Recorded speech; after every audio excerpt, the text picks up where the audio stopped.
Welcome to Recalibrate Reality. A little over 2 years ago, COVID completely crippled the U.S. airline industry, going from over 2 million people flying every day to less than 100,000 in just a matter of weeks.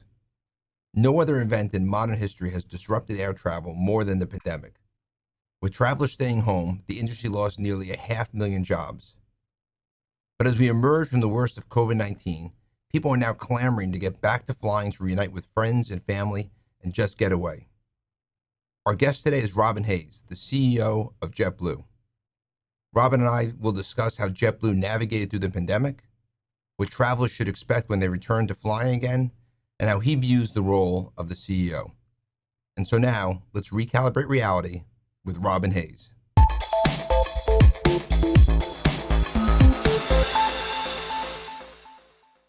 Robin, welcome to Recalibrate Reality. Glad to have you here. Thanks, Scott. It's great to be here. So let's start. It's been a really tough 2 years for the travel industry. It feels like the economy is reopening. There's pent-up demand for people to want to get out and see each other. Maybe you can share with us your sense of the state of the travel industry right now. Is traffic back to what level compared to 2019? What are you seeing in your bookings going forward, and what can we expect in terms of the reopening? Yeah, no, thanks, Scott. No, I'd say if I split it maybe into business and leisure, business travel is not fully recovered yet. We are currently seeing back to 2019 levels. 2019 is the last year that airlines talk about, but we are seeing it back to sort of 60 to 70% of normal. Now, I don't think it's going to come 100% back. I do think that companies have, and nor should it, right? I mean, companies have found smart ways to do business, and I think airlines have to accept that reality. So, our assumption, best case, is that business travel will be 80% recovered by the end of this year. And then it's really going to take probably GDP over another 4 or 5 years for it to catch up to where it was before. Leisure travel is a different story. It is crazy busy out there. If anyone flying around, you've probably never seen fuller airplanes. And it's going to continue, I think, to stay busy. The vaccine definitely was the beginning of the recovery, and as more people got vaccinated or more people got COVID, I think we've continued to see that. So we're expecting to see a very, very busy summer. We're still seeing a slight preference for domestic over international, and that's really because of some of the uncertainty around testing when you travel overseas. People don't want to go somewhere and then they come back and they test positive for COVID and they're sort of quarantined for 7 days. So there's still some trepidation on international. It is recovering well, but domestic is definitely where most of the action's been at. And it's interesting when you think about just looking at, for example, the restaurants are all filled again, but the office buildings aren't yet filled. To your point about leisure and business travel, I've been back traveling for business myself over the last few months. Just came back from Asia and the Mideast, and it's amazing to me how important that personal interaction is with our clients and our partners and new prospects versus the video conferencing. But to your point, the video conference is a great tool to sort of set the stage for those meetings. So you're not traveling 6 hours for a first time discussion, but you're setting the agenda. And then when you go, you have a much more meaningful mix there. So I guess that over time, finding that balance is what you're referring to in terms of that 80% level that will get to the next part of that. Yeah, that's right. And I definitely think that corporates or businesses who interact with external parties, whether they're investors or partners, I think that is going to be where people prioritize travel. The services business, I think, will be important. I think it's a lot of the internal meetings. If you used to have a sort of 4 times a year sales meeting where everyone would come together, maybe you're going to do that twice in person and twice virtually. Already seeing company boards. Okay, we used to have 4 in-person meetings a year. We'll do 3 in person and 1 virtually. So I think you're going to continue to see that for a while. As the economy's reopened, right, throughout everything, we've seen some challenges, right? Supply chain challenges, access to availability of goods. In your industry right now, we just came through spring break period, a big surge of traveling, a lot of cancellations and challenges that have been out there. I don't know if that's weather or labor or supply chain? As people are coming back, are we going to experience some disruptions as we get to some transition to some new normal? Yeah, I think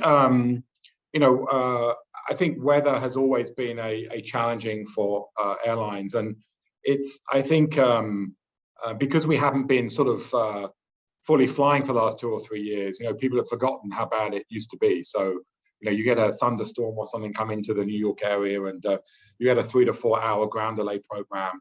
That things back up pretty quickly, and we're starting to see that now. LaGuardia, Newark, JFK. A lot of the sort of old delays that we used to know and love, they're back. I would say staffing is tight, and so I think we've certainly taken some time to ramp up. When I look back to last year, I think some of we were not as quick to bring people into airports and jobs like that as we would have liked, and everything takes longer. Right down to I've hired the person, but they've got to get the airside ID, and that takes longer. Right. So I think there continues to be a lot of pressure. We've actually reduced capacity down this summer because we're concerned that we didn't have enough people to fly the schedule, and we were concerned about putting a schedule out there that was very stressed, and other airlines have done the same. And so I think I do think, at least in the next sort of medium term, as the industry kind of catches up, staffing is going to be an area that we're going to stay challenged in. Right. And so when you said in terms of the scheduling, so you had less equipment, less planes flying, just because of the amount of staffing you had to be able to support that. So we actually pulled our May capacity down by 8%, and that was a combination of both high fuel, so fuel prices are up, big input cost for us, but also making sure that we had enough slack in the system from a staffing point of view. Right. And you bring up high fuel. There's another challenge that we face in the economy more broadly is inflation, right? And it feels like it's now more persistent than transitory, and that we're going to see increased cost increases, particularly fuel, but obviously labor and other things. How do you as an industry think about that? Is that something that you just feel comfortable, you're just able to pass through? Is there a point where it just becomes too much for people in terms of where pricing is going to be? And as you look in the crystal ball, how do you expect that to impact the business? Yeah, I mean, so high fuel is definitely a significant challenge. I mean, what we've seen historically in the industry is when fuel prices go up, you can recapture, between 50 to 75% of that over time. But there's a limit to that, because obviously in a world where people are feeling the impact of inflation, and that's pressurizing their disposable income, you get an affordability question pretty quickly. So, I think obviously we're concerned about high fuel prices. We're concerned about high inflation. We're concerned about, if we end up into some kind of recessionary environment here. But I think what we've always been able to do at JetBlue is react quickly when that happens. We can pull capacity as we've done this summer, and fly less. And Right. we would do that if that's what we needed to do to kind of navigate this challenge. One of the areas, as you were talking and we were thinking about this transition to this new normal, is passenger behavior, right? There's been this, like you even made the point of people weren't used to delays and how they react to delays, and there's been these emotional moments on aircraft where now these videos have gone viral of passengers acting violently. Is this a moment in time, or is this that we'll work our way through? Is this a new trend? How do you deal with this? How do your crew members deal with this? I mean, it's a very awkward circumstance right now. Yeah, there definitely has been a significant increase in what I call onboard issues. Thankfully, it is still a very small percentage of total transactions. I think that there's a lot of stresses that are affecting all of us through COVID, and I think that we've seen that in all walks of life. One of my favorite signs during COVID is going to restaurants last year that were really understaffed, and there's a sign there saying, "Please don't scream at me because I'm the one that came to work." Right. So, our crew members who have come, our frontline crew members who have come to work throughout this pandemic, I mean, they're my heroes. They were here every day during COVID, and we just got to treat each other with a little bit of patience and respect. And the mask issue has become a bigger and bigger challenge, because as people have stopped wearing masks in other environments, so now pretty much mask mandates have gone from anywhere. The challenge right now is people getting on an airplane, and it's really one of that why do I need to wear a mask? I don't have to wear it anywhere else. It's similarly in office buildings. When we saw the mask mandate come off, that's where we saw more and more people coming back to the workplace, right? So there is clearly a sense of that it's an inconvenience. You don't feel like you're personally connecting. And to your point, now that it's been more ubiquitous that people aren't wearing masks everywhere else, it's hard to force it in places like planes unless they want to do it. And these are all, I would say, these are like these moments of friction as we get through this transition to the new normal. But eventually we're going to get past these frictional points, right? Whether it's supply chain or some of the health issues, and get to this new normal. And I'm curious, from your standpoint, how many things that have happened, that we've learned through this COVID experience, or things that have changed that will represent what air travel looks like in the new normal? Like what's going to be different when someone goes to the airport? What's going to be different about traveling? Are there going to be things that are now, permanently different from these experiences, good and bad? Yeah, I think the planes have never been cleaner, and I think we've all looked at that and said that should stay. I think there's definitely been, and you've heard this across different industries, but I think it accelerated digital adoption because people wanted to kind of do more from home. So I think you've seen now more customers buy tickets that include change fees, because I think there's a acceptance now things may change more quickly than they have before. So I think those things are here, and I think they're good changes, and I think they're here to stay. And I think all of those have been good for our customers in the industry. Is there anything that changes relative to services like catering or anything like that as you go forward, or that finds a new normal, back to closer to what it looked like before? I mean, we're back to normal. We've been back to normal for some time. And I think any airline that's still holding off on that, they're doing it for a different reason. I think that and that's one of the crazy comments that we get from customers about the mask mandate. I'm sitting next to someone who clearly doesn't want to wear a mask. They have anxiety around COVID, and they're taking 2 hours to drink a small bottle of water. Right. So these things just get very hard to police. And when I get a lot of complaints on this, is 3 minutes too long to drink a bottle of water without a mask, or is it too short? And everyone has a different view based on their level of comfort or fear about COVID. So anyway, no, I think it's for the most part, I think changes have been good. So I want to pivot a little bit into the role of a CEO. And, I've watched you for years, always admire you as the leadership that you have as CEO, and what you've gone through with JetBlue over the last, 2 years, really, has been almost the whole existential crisis to the industry and navigating through COVID. And, it looks like you've now not only navigated through COVID and survived, but positioned JetBlue to thrive on the other side and go from playing defense to playing offense. I was curious if you could share some of your lessons learned through that experience. Yeah, when we came into COVID, and it was a crazy time. I mean, I tell this brief story. I was over in London with Ursula Hurley, who's now our CFO, and the CEO of Airbus, and one of his team. And we were talking about the tariff issue. If you recall, there was a bust up with the last administration and the EU on aircraft tariffs. And over coffee, I said to him, "Hey, you seeing anything out of China about this COVID thing?" And he said, "Oh, no, not much."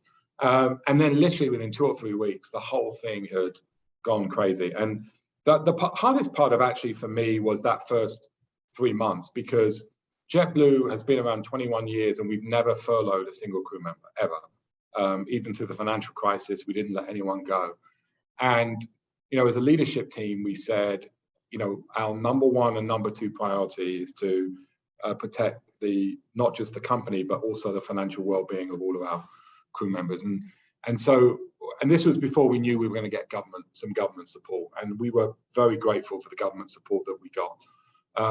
But that was the most stressful part, because you feel this great sense of responsibility, and everyone is losing jobs left, right, and center, and many spouses and partners of our crew members had lost jobs, and they were now the only breadwinner. And so that was the thing that we were most focused on. And then, doing all the other things we needed to do during the COVID to defer expenditure, but then also how do we position ourselves out of COVID to come out better than when we went in? And so, we made some network changes. We took the opportunity to start flying to LAX in a more significant way. We took opportunity to grow Newark, and then we did a partnership with American Airlines called the NEA that's going to make us 50% bigger in New York than we were 3 years ago. And then, back to the more recent news in terms of our offer for Spirit to really kind of create this national low-fare challenger brand for compete with the legacy airlines. So like listening to maybe how you sort of framed it. First it was people before profits, focusing on the people, the crew members, making sure that they were healthy and you cared for them, but not getting paralyzed by the crisis, navigating the challenge, but then thinking about how do you position yourself to grow on the other side and look for opportunities that you would come out stronger. Yeah, what we did with the leaders here is we kind of had teams. So we had a team, focused on the health and safety components, the financial team. And I think we did 18 financial transactions in 2020. Team to kind of make sure we had liquidity and protect our balance sheet. And then a team to kind of think about, how do we take advantage of the landscape strategically? I think for the most part, that worked quite well. Right. No, I think that's important. That's one thing that I've learned through the years when you're in these situations is that you can't have the same people that are fighting you, through the crisis playing defense, focused on playing offense, right? Because they get burdened by the chaos of the challenges that they face. So that seems to work. The other thing that's always impressed me is the culture that you have built at JetBlue, and focusing on cultivating that culture and investing in the teams and each of the new crew members, whether it's your JetBlue University and JetBlue Scholars. How was the culture impacted during COVID? I think it's been one of the most challenging periods we've had from a cultural perspective. I think first of all, to begin with, we had this big fear phase where people worried about either coming to work or losing their job. We lost a number of crew members in the early days during the COVID as well. So there was a lot of fear and anxiety around, either from a health perspective or financial well-being perspective. So we navigated that. And then, the next phase of that is once people started getting vaccinated and things came back much more quickly than we could have imagined. So we were scrambling, we were scrambling to add more airplanes to the flying program. We were scrambling to get staffing. And, we really, we tried to do too much too quickly, when I look back. And that created a lot of stress for our people. They'd gone from really not working very much to working more than they've ever done, not getting the time off they wanted, not having the flexibility in their schedules that they've been used to, because we were hiring so quickly to catch up that the people here were kind of doing more. And so that definitely challenged us. And I think that we're still trying to figure out as we come out of COVID, what that right balance is. You mentioned earlier about the essential workers, and during the pandemic, being concerned about them. And I think, the in part of your training program, I remember you once telling me that no matter who you are, white collar executive to an essential worker, you go through the same process. You need to clean the plane, work with the passengers, really the baggage, right? That must have been a tough period where your executives and the white collar workers were able to actually work remotely, so to stay out of harm's way, and yet your essential workers had to be out in front of that. How would you reconcile that? Well, I would say that was another very challenging episode during COVID, because we did have people that were going to airports and flying on airplanes every day, and we had a number of our support center crew members, working from home during COVID. And we try to keep in touch with everyone we used to do weekly town hall meetings with Zoom. We didn't want to obviously do some of the town hall meetings in airports that we've been doing before, because for obvious reasons, there was a lot of discomfort around that. And it was very hard, because I think that we definitely lost touch. We always said there's only two types of crew members in JetBlue. You serve the customer, or you serve those who serve the customer. And suddenly, it went like that. And I would say that's still something that we're trying to repair to some degree. Right. Yeah, I think that you're not alone in that, but that's been a Yeah. challenge. The other challenge that your industry has been sort of the center is sustainability, right? With air travel, which contributes to a whatever it is 3 to 4% of total greenhouse emissions, and some people in the industry even talk about how it could be one of the biggest generational issues that we face is how do we reconcile air travel and connectivity, but also find the right balance to sustainability, and clearly technology isn't there yet in terms of electrifying airplanes and things like that. But from your perch, what do you see in terms of the future? Yeah, no, I think coming into COVID, this is what we viewed as the biggest threat to our industry. And of course, COVID sidetracked that for a while. But it's definitely coming back, and I think that it's very prominent in Europe these days. I mean, there are, almost an active discouragement of flying because of its impact on the planet. And whilst I wouldn't say that's in the US yet, and it's harder for that, distance in the US can be bigger, so it's harder for alternative forms of transportation. We still want to recognize the challenge that we present in terms of our emissions. And so the industry really is doing a lot of work on this issue. And it really, for the next 10 years, it's really going to come down to investment in more fuel efficient airplanes, which we're doing at JetBlue. We're bringing in next generation Airbus 321s and 220s to replace some of the older airplanes. Secondly, it's investment in sustainable aviation fuels. So the supply right now is very small, but we are using them for some of our flights out of LAX and San Francisco, but that needs to grow. The US industry have a target of 10% of fuel needs being from sustainable aviation fuel by 2030. And then the third area is more efficient air traffic control procedures. So if we were able to utilize all the, with all the airlines, the FAA, we've made investments in state-of-the-art navigation tools, but we're not always using them. And so if we're able to use them, it would allow airplanes to, fly more direct approaches, to come in closer together. And we think that will save about 6 to 8%. If you're ever flying around on an airplane at 3,000 feet, you're seeing the fuel gauge go like that. I mean, it's really noticeable. And so those three things in the next 10 years are the three things that we can do as an industry to have a biggest impact. As an industry, we've committed to net carbon zero by 2050. And to go from what I've talked about to there, it's going to require investment in hydrogen fuel technology, power to liquid fuels, where we can sort of take carbon out of the air, combine it with green hydrogen, and produce sort of a power to liquid hydrocarbon. So there's some promising things on the horizon, but that technology isn't here yet. Yeah, your last point that you were talking about, which was using technology to create more efficient flight patterns. It reminds me of that. The concept is part of the challenge on really developing sustainable approaches is that people all need to make compromises, right? And that if you want sustainability and there's a view of how important it is to address greenhouse gases, then maybe a byproduct is you may have to hear more aircraft, on their landing patterns and things of that nature. But reconciling that, I know I've seen that in our industry, in the real estate industry too. People, they want sustainability, but they don't want that transmission line to come through their neighborhood to bring electric, right? So you got to find those balances. Yeah, and you're right. And with these new precision approaches, if it's going to go over your house, it's going to go over your house every time. Right. So, that's why, the FAA do so much work with communities as they plan these approaches to try and do them in a way that disrupts the fewest amount of people. And also the airplanes today, they're much quieter than the airplanes of old. I mean, there's a noticeable difference.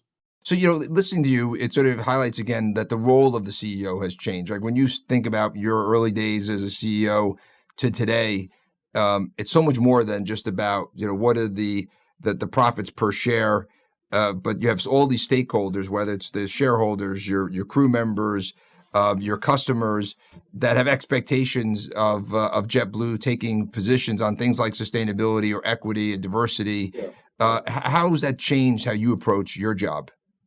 Yeah, I mean, this became a front and center issue last year, obviously, after the murder of George Floyd and a lot of the conversations that took place on race. And I think a lot of employees now expect their companies to take positions on things in a way that perhaps they didn't in the past. But you can get into trouble too, and you have to recognize that just as the country has different opinions, so do our employees. So what we try to do is we try to focus on the things that we think matter to JetBlue. So we tend to focus on sustainability and owning that and recognizing some of the challenges like that, and then diversity, equity, and inclusion, because obviously we want to make our company more accessible for everybody, and we want to make sure that we create those opportunities for peoples of color, for women, and so we tended to anchor on those two issues. And so if other kind of social issues come up that aren't directly relevant to that, we'll probably take we'll sort of sit on the sidelines of it. I don't think companies that sort of chase after every issue really end up being heard on anything. So I think Right. you have to stay true to the things that are important and that you have a track record of commenting on. One thing I've also noticed, JetBlue, right, is headquartered in New York. New York's hometown airline, and clearly a commitment to the New York metropolitan community. And you've just announced recently you're hiring 5,000 more employees in addition to, I think, 8,000 that you have now working in the state. So when you just re-upped your commitment to New York, like, why'd you choose to double down in New York? What makes it such a compelling place? Well, I mean, first of all, this is where we were born, and it's so cool being based here in New York, and the thought of moving is very difficult, and we're happy to be here, and we have great support from the community. We have great support from sort of political leaders in New York, and we needed a couple of things though. We needed to develop our new terminal out at JFK, which everything about, Scott, and have a commitment on that. And we needed to kind of renegotiate our lease here in New York as well. And so both of those things were accomplished, and I think that gave us the comfort to stay. And we're very happy it turned out like that. Yeah.